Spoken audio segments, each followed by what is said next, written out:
Food is what drew our female tiger to the shark battlefield in the first place. It's the 3-month breeding season, and the island literally teems with life.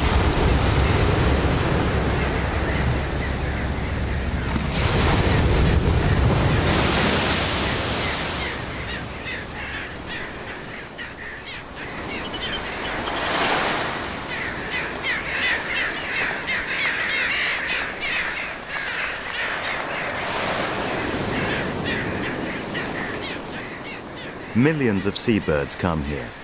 With no predators on land at least, the island is a perfect place to nest. As more prospective parents fly in, there's hardly room to touch down.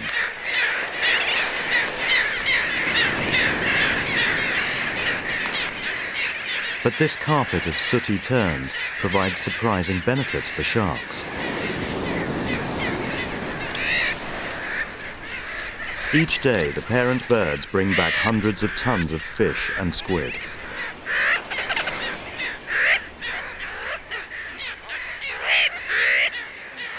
They and their babies process it and turn it into something else that helps keep everyone well fed. It's guano, layer upon layer of seabird fertilizer.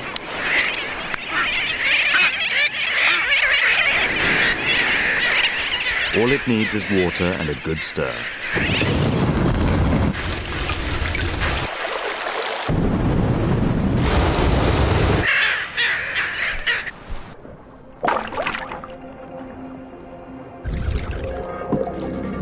The guano runoff mixes with nutrient-rich upwellings from the deep seafloor.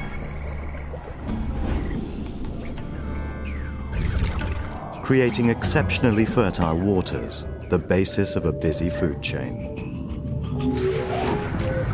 The nutritious soup feeds plankton, microscopic plants and animals, which are the staple diet of small fish, which in turn are eaten by larger fish, hundreds of millions of them.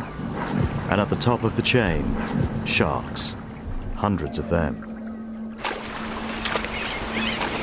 Tiger, blacktip and bronze whaler sharks invade the outer battlefield after a gigantic shoal of anchovies. Bronze whaler sharks are speed merchants. Lightning attacks shatter the shoal's defenses, a confusion of flashing scales.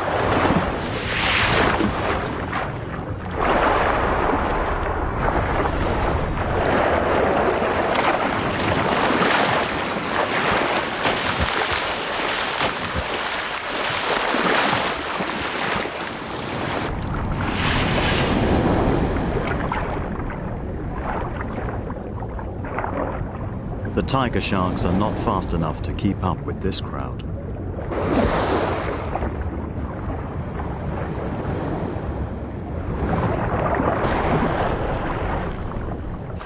But these new arrivals are about to show the lot of them how it's done.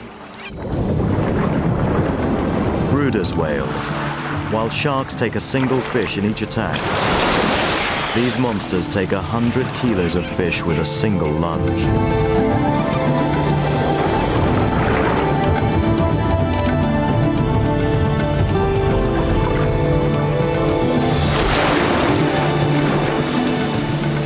From guano to huge ocean predators, it's one of the most fruitful food chains on the planet, and it underpins the whole shark battlefield.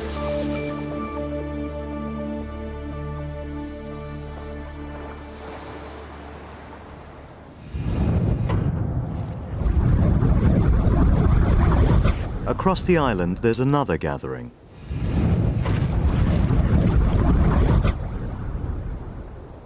It's in the main channel. These are grey reef sharks, and they meet at this spot every day.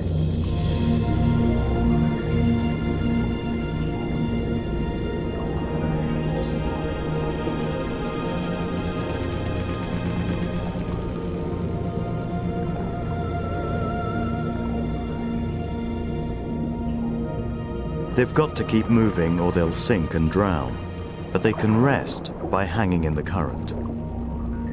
As the tide moves in and out, they just go with the flow. To our hungry female tiger, it's a tantalizing sight. But grey reef sharks have numbers on their side. One spots the cruising tiger and warns her to keep her distance.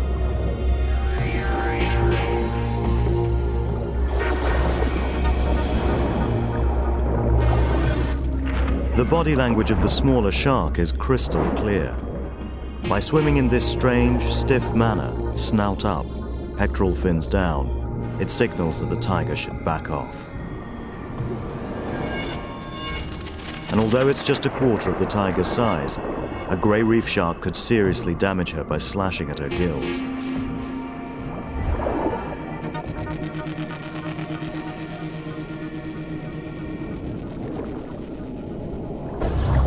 The standoff is interrupted, and it could mean food.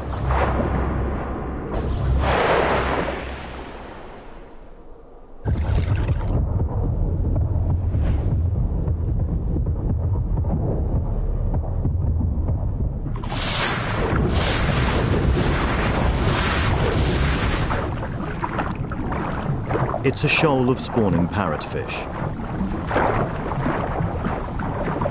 Every time they dart up to mate, they produce a sound, and sound travels further in water than in air.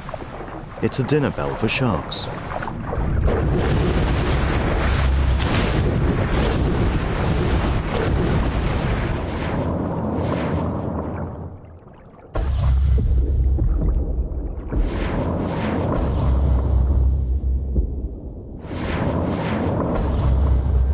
Reef sharks are sensitive to just this kind of low-frequency sound.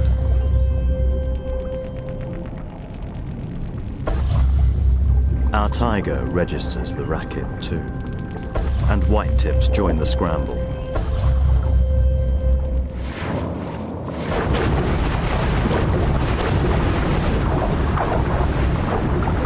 A white tip is first on the scene.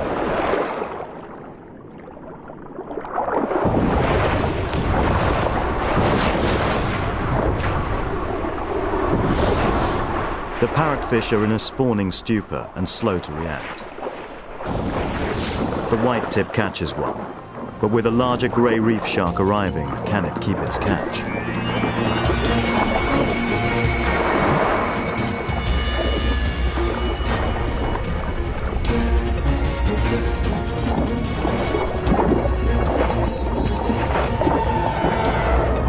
The grey reef shark has made off with the white tip's prey, but it attracts too much attention. And not just from other members of its own gang.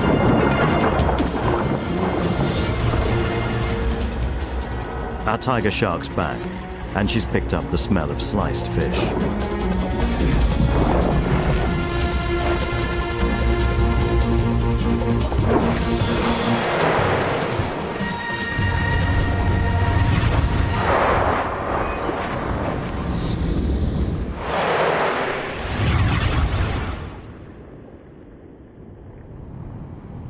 But with 40 babies inside, she's just too slow.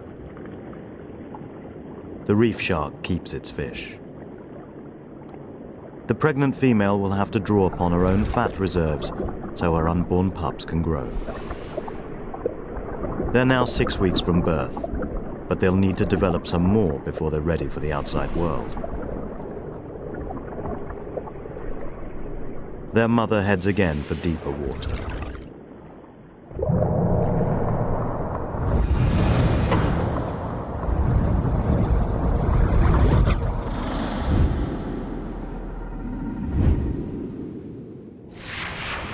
For now, the island's underwater residents are safe.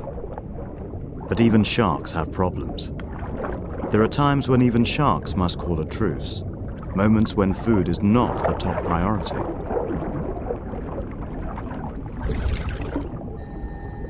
Clinging to this white-tipped skin, there are hundreds of tiny sea lice.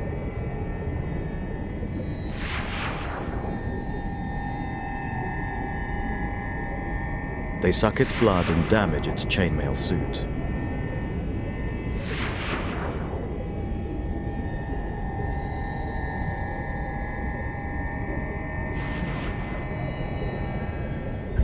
The white tip can't get rid of them, but it knows a fish that can.